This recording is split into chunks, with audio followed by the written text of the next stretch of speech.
నమస్తే welcome to gossips garage. Peak level hit, ప్రతిరోజు climax ను మించిన డైలాగ్ వార్, రోజుకో అప్డేట్, ఎప్పుడు ఏదో ఒక రచ్చ. ఏడాదిగా ఏపీ పొలిటికల్ థ్రిల్లర్ ని తలపిస్తున్నాయి. ఓటమి నుంచి వైసీపీ ఇంకా పూర్తిగా తేరుకోనేలేదు. పార్టీ లీడర్లంతా సైలెంట్ అయినా, పలువురు జైలుకు వెళ్లినా ఆ నలుగురైదుగురు లీడర్లు మాత్రం ఫ్యాన్ పార్టీ తరపున అన్ని తామై వాయిస్ వినిపిస్తున్నారు. ఈ క్రమంలో ఎవరు వేస్తున్న ట్రాప్ లో ఎవరు పడుతున్నారు? కూటమి వర్సెస్ వైసీపీ ఎపిసోడ్ లో ఎవరిది పై చేయి? ఫ్యాన్ పార్టీ లీడర్లు పార్టీని స్ట్రెంగ్త్ చేయడం అట్టుంచి సమస్యలు తీసుకొస్తున్నారా?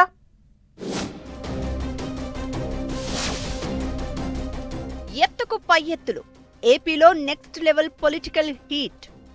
కూటమిని ఇరకాటంలో పెట్టేందుకు fan party sketch. Political fight లో ఎరక్కపోయి ఇరుక్కుపోతున్నదెవరు? కూటమి పవర్లోకి వచ్చి 15 నెలలు కావస్తోంది. మొదటి 3-4 నెలలు మినహా ఆ తర్వాత నుంచి ఏపీ రాజకీయమంతా రంజుగా నడుస్తోంది. జగన్ పర్యటనలు, ఆ టూర్లలో సెక్యూరిటీ, తొక్కిసలాట అంటూ కొన్నాళ్లు హడావిడి నడిచింది. ఆ తర్వాత రెంటపాళ్ల పర్యటనతో పాలిటిక్స్ నెక్స్ట్ లెవెల్ హీట్ ని క్రియేట్ చేశాయి.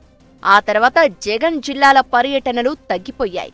లిక్కర్ కేసు కంటి మీద కునుకు లేకుండా చేస్తోంది.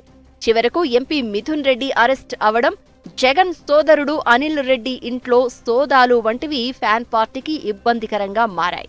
అయితే వైసీపీ అధికారం కోల్పోయినప్పటి నుంచి ఆ పార్టీ నేతలంతా సైలెంట్ అయిపోయారు. 4-5 నేతలు తప్ప మిగతా నేతలెవరూ పెద్దగా రియాక్ట్ కావడం లేదు. సజ్జల రామకృష్ణారెడ్డి, పేర్ని నాని, అంబటి రాంబాబు, భూమన కరుణాకర్ రెడ్డి వంటి నేతలు రెగ్యులర్గా మీడియాతో మాట్లాడుతూ కూటమి సర్కారును ఎరకాటంలో పెట్టే ప్లాన్ చేస్తున్నారు. మాజీ మంత్రులు ఆర్కే రోజా, విడదల రజని అప్పుడప్పుడు మీడియా ముందుకొస్తూ కూటమి ప్రభుత్వంపై దుమ్మెత్తిపోస్తున్నారు. అయితే తరచుగా ప్రెస్ మీట్లతో ఫ్యాన్ పార్టీ తరపున వాయిస్ వినిపిస్తున్న నేతలు కొన్నిసార్లు కొని మరీ సమస్యలు తెచ్చిపెట్టుకుంటున్నారన్న చర్చ జరుగుతోంది. వాళ్లు ఇరకాటంలో పడిపోవడమే కాదు, పార్టీని చిక్కుల్లోకి నెడుతున్నారన్న టాక్ వినిపిస్తోంది. వైసీపీ గొంతుకగా తన వాయిస్ వినిపిస్తూ ఉంటారు పేర్ని నాని. ఇలాంటి క్రమంలోనే ఆ మధ్య కార్యకర్తల సమావేశంలో పేర్ని నాని చేసిన కామెంట్స్ కాంట్రవర్సీ అయ్యాయి. రప్పా ఏంటి, కన్ను కొడితే చీకట్లో పనైపోవాలంటూ ఆయన మాట్లాడిన మాటలు వివాదాస్పదమయ్యాయి. కేసులు నమోదు, కోర్టులు, బెయిల్ అంటూ కొన్ని రోజులు ఎపిసోడ్ నడిచింది. కృష్ణా జిల్లా జెడ్పీ చైర్మన్ కారును టీడీపీ కార్యకర్తలు అడ్డుకున్న టైంలో లోకేషే ఇదంతా చేశాడని, ఇరికించాలని పేర్ని నాని ఎవరితోనో మాట్లాడుతున్నట్లు బయటకి వచ్చిన వీడియో ఫ్యాన్ పార్టీని డైలమాలో పడేసింది. ఇక అంతకుముందు గోడౌన్ కేసులో పేర్ని నాని కార్నర్ అవడంతో పాటు పార్టీ సమాధానం చెప్పుకోలేని సిచ్యువేషన్ వచ్చిందన్న చర్చ కూడా ఉంది.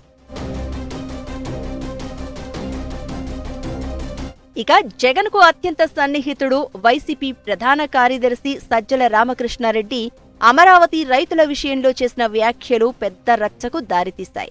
లేటెస్ట్ గా రాజధాని విషయంలో క్లారిటీ ఇస్తూనే అమరావతి రాజధాని, కానీ అప్పులు చేసి అక్కడ నిర్మాణాలు చేయడానికి వ్యతిరేకమన్నారు సజ్జల. అంతేకాదు గుంటూరు, విజయవాడ మధ్య మహానగరం అంటూ కొత్త రాగం అందుకోవడంతో కొత్త కన్ఫ్యూజన్ క్రియేట్ అయి నిరసనలకు దారితీసింది. ఇక తిరుపతి మాజీ ఎమ్మెల్యే, టీటీడీ మాజీ చైర్మన్ భూమన కరుణాకర్ రెడ్డి జగన్కు అత్యంత సన్నిహితుడు. ఆయన రెగ్యులర్ గా తిరుపతి సెంట్రిక్ గా మీడియా సమావేశాలు పెడుతూ అటు టీటీడీ తీరును, ఇటు కూటమి సర్కారు మీద బాణాలు ఎక్కుపెడుతున్నారు. ఈ క్రమంలో భూమన కూటమి ట్రాప్ లో పడుతున్నారన్న టాక్ వినిపిస్తోంది. టీడీఆర్ బాండ్ల విషయంలో కూటమి సర్కారు భూమనను టార్గెట్ చేస్తే ఆయన ఐఏఎస్ శ్రీలక్ష్మిని వివాదంలోకి లాగి ఇష్యూను కొత్త టర్న్ తీసుకునేలా చేశారు. గోశాలలో మూగజీవాలు చనిపోతున్నాయని, టీటీడీలో పాలన పక్కదారి పట్టిందని అటాక్ చేస్తూ వచ్చిన భూమన అలిపిరి దగ్గర శ్రీ మహావిష్ణువు విగ్రహం నిర్లక్ష్యం అంటూ హడావిడి చేశారు. కట్ చేస్తే అది భూమన మెడకు చుట్టుకోవడమే కాదు, వైసీపీకి ఇబ్బందికరంగా మారింది అన్న అభిప్రాయాలు ఉన్నాయి. ఆ ఇష్యూ అలా చల్లారక ముందే పరకామణి చోరీ వివాదం మళ్లీ తెరపైకి వచ్చింది. భూమన టార్గెట్ గానే కూటమి అస్త్రాలు బయటకి తీసినా ఇప్పుడు సిట్ విచారణ అంటూ వివాదం పెద్దదవుతోంది. ఆ కేసు దర్యాప్తు స్టార్ట్ అయితే భూమనతో పాటు వైవి సుబ్బారెడ్డి, పైగా వైసీపీ పార్టీ కూడా బ్లేమ్ అయ్యే ఛాన్స్ లేకపోలేదు. ఇలా ఇష్యూ ఏదైనా ఫ్యాన్ పార్టీ లీడర్లు కొన్నిసార్లు కొని మరీ సమస్య తెచ్చుకోవడమే కాదు, పార్టీని ఇరకాటంలో పడేస్తున్నారన్న టాక్ వినిపిస్తోంది. పైగా కూటమి ప్రభుత్వ వైఫల్యాల కంటే పాత ఇష్యూల మీదే రచ్చ జరుగుతుందన్న అభిప్రాయాలు ఉన్నాయి.